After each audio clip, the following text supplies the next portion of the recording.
Social media link को YouTube सहित जोड़ंतु यथा इंस्टाग्राम फेसबुक टेलीग्राम ट्विटर ए सब सोशल प्लेटफॉर्म को जदि यूट्यूब सहित जोड़चंती ताहाले आपनकु बेनिफिट कोन हबो ए सब जानि नबा पूर्वरु मो ना जानि नियंतु मो ना होची मनीष आपण माने देखुचंती ओ क्रिएटर जी एही चैनल माध्यम रे आपण मानकु यूट्यूब रा टिप्स एंड ट्रिक्स मिले एवं मिलु थिबो तो चलंतु जानि नबा सर्वप्रथमे आपण आपनको फोन रे क्रोम ब्राउजर टिकु ओपन करि नियंतु एवं सर्च करंतु माय यूट्यूब चैनल सर्च कला परे साइन इन यूट्यूब उपरे क्लिक करंतु क्लिक कला परे राइट साइड रे आपण आपनकर चैनल रो लोगो उपरे क्लिक करंतु क्लिक कला परे क्रिएटर स्टूडियो उपरे क्लिक करंतु क्लिक कला परे लेफ्ट साइड टिके तलकु स्क्रॉल करंतु एवं कस्टमाइजेशन लोगो उपरे क्लिक करंतु क्लिक कला परे बेसिस इन्फो उपरे क्लिक करंतु क्लिक कला परे टिके तलकु स्क्रॉल करंतु एवं प्लस ऐड लिंक उपरे क्लिक करी आपण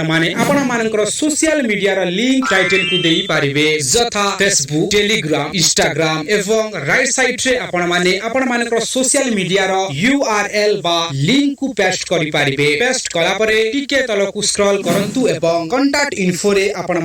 मानकर ईमेल को मध्य देई पारिबे जदी अदर सोशल मीडिया लिंक को जदी यूट्यूब सहित जोडुचंती तो बेनिफिट कोन बेनिफिट एहा कि जे आपण मानकर व्यूअर आपनक सहित जोड़ी रही पारिबे तो एमिति टिप्स एंड ट्रिक्स वीडियो पाइबा पई हम चैनल को सब्सक्राइब करि नियंतु एवं वीडियो को शेष जाय देखिथिबारु आपण मानकु बहुत बहुत धन्यवाद।